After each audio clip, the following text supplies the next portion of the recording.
देश के आम आदमी की जो जेब बैंकिंग सिस्टम काट रहा है, ये उसे पता लगे, ग्राहक को भी और माननीय वित्त मंत्री जी को भी। पहला, मिनिमम बैलेंस पेनल्टी। यदि आप न्यूनतम बैलेंस नहीं रखते हैं तो 100 से 600 रुपए प्रति माह बैंक आपका काट लेता है। इस चार्ज को लगाने के बाद बैंकों ने वित्तीय वर्ष 22-23 में 3500 करोड़ रुपए मिनिमम बैलेंस पेनल्टी के नाम से लोगों से वसूले हैं मैडम।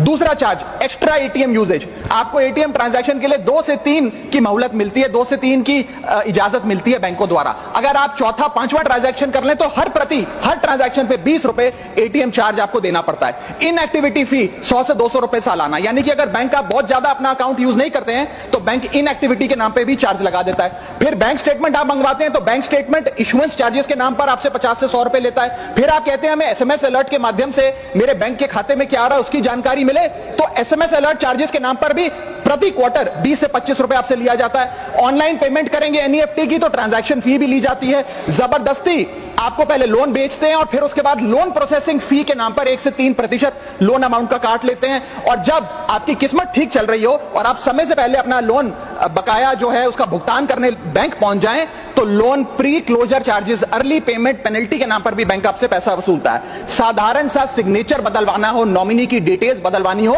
उस चेंज पर भी 200 रुपए प्रति ट्रांजैक्शन के नाम पे बैंक आपसे पैसा वसूलता है। और डिमांड ड्राफ्ट पे ऑर्डर बनाने जाएं तो 100 से 200 रुपए प्रति डिमांड ड्राफ्ट आपसे पैसा वसूलता ही वसूलता है। यानी कि कस्टमर्स की जेब काटी जा रही है और कस्टमर्स को पता भी नहीं लगता कि कितना पैसा बैंक इन नाना प्रकार के चार्जेस के चलते आम आदमी से वसूल रहा है।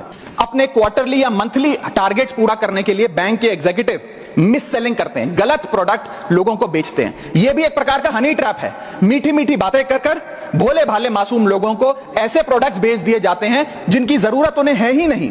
IRDAI, insurance regulatory development authority of India की एक रिपोर्ट बताती है कि 3.5 लाख सालाना कंप्लेंट्स में से 20% कंप्लेंट्स सिर्फ और सिर्फ मिस सेलिंग की, गलत प्रोडक्ट बेचने की उन्होंने दर्ज करी हैं। सेबी की एक रिपोर्ट बताती है कि 30% इन्वेस्टर मिसलीडिंग इंफॉर्मेशन का शिकार हैं। और म्यूचुअल फंड्स की मदर बॉडी, जिसे association of mutual fund of India कहते हैं, वो बताती है कि 23%, मैं खत्म कर रहा हूं मैडम, 23% इन्वेस्टर ऐसे हैं जिनके पास वो प्रोडक्ट्स हैं जो उनके रिस्क प्रोफाइल और फाइनेंशियल गोल से मेल ही नहीं खाते हैं। तो मैडम, मैं इन सारे जो समस्याएं बताई हैं उसके माध्यम से समाप्त कर रहा हूं। बस इतना ही कहना चाहूंगा कि ये बड़ी बुनियादी समस्याएं हैं जो आज इस देश का एक आम अकाउंट धारक, एक आम आदमी सफर कर रहा है। मैं चाहूंगा माननीय वित्त मंत्री जी इन बुनियादी सुविधाओं का, इन बुनियादी समस्याओं का समाधान दें। आज किसी ग्राहक को सरकारी बैंक में किसी काम से जाना हो तो मान लीजिए उसके ग्रह खराब चल रहे हैं और दिहाड़ी भी खराब होगी। कोई नौकरी पेशा आदमी हो तो ऑफिस से छुट्टी लेनी पड़ती है, कोई स्टूडेंट हो तो प्रैक्टिकल का एग्जाम मिस करना पड़ता है, यहां तक कि साधारण सी पासबुक अपडेट कराने भी जाना हो तो वो भी एक संघर्षशील सफर में तब्दील हो जाता है।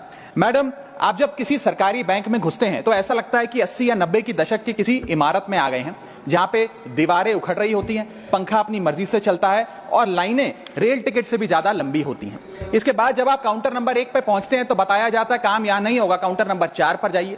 जब काउंटर नंबर 4 पे जाते हैं तो बताया जाएगा यहां पर भी काम नहीं होगा, फर्स्ट फ्लोर पर जाइए। और जब आप थके हारे फर्स्ट फ्लोर पर पहुंचते हैं तो बताया जाता है कि लंच हो गया है, लंच के बाद 2 बजे आइएगा।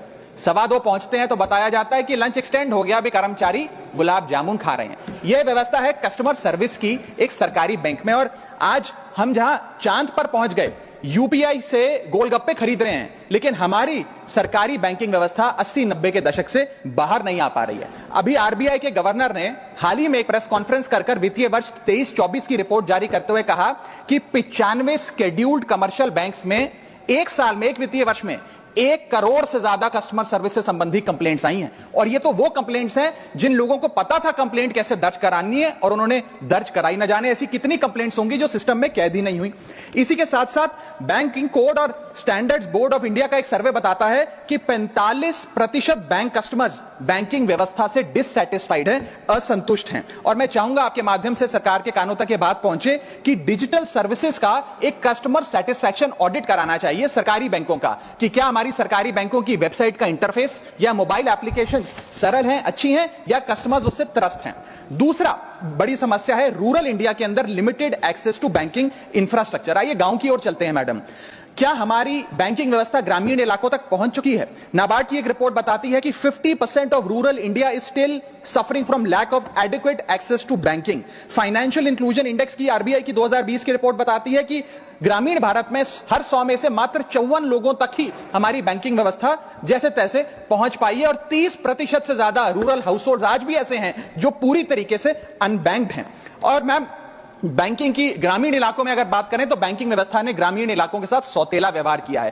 पहले तो बैंक की ब्रांच गांव के पास नहीं है। जब वो बूढ़ा आदमी भोला भटका बैंक की 5-10 किलोमीटर दूर ब्रांच तक पहुंचता है तो पता लगता है कि बिजली गुल है। बिजली आ जाती है तो पता लगता है सर्वर डाउन हो गया है। सर्वर भी चल जाता है तो पता लगता है आधार सीडिंग में दिक्कत है, फिंगरप्रिंट मिसमैच हो रहा है, या बैंक अकाउंट की मैपिंग ही नहीं हो पा रही है। डॉक्यूमेंटेशन से लेकर कॉम्प्लिकेटेड फॉर्म से लेकर लैंग्वेज के चैलेंजेस तक ग्रामीण इलाकों में लोगों को झेलने पड़ते हैं, और सबसे ज्यादा बैंकिंग फ्रॉड भी गांव के भोले भाले आदमी के साथ होता है। इसी के चलते हमारे गांव का आदमी प्राइवेट निजी साहूकार के पास जाकर लोन लेना बेहतर समझता है, ना कि किसी बैंक के पास जाकर। और जब वे साहूकार के पास जाता है तो ना वहां पेपर वर्क होता है, एक इजियर एक्सेस होता है, फियर ऑफ बैंक और इलिटरेसी नहीं होता, बहुत बार तो मॉर्गेज पे भी कुछ नहीं रखना पड़ता, इसलिए वो साहूकार से ब्याज पे पैसा उठाता है। लेकिन साहूकार उसे मनमानी दाम पर वो ब्याज पर पैसा देता है, 60 से 80% सालाना का इंटरेस्ट रेट चार्ज करता है, जिंदगी भर के लिए उसकी गुलामी लिखवा लेता है, और वो बेचारा गांव का भोला भाला आदमी डेट ट्रैप में फंस के रह जाता है।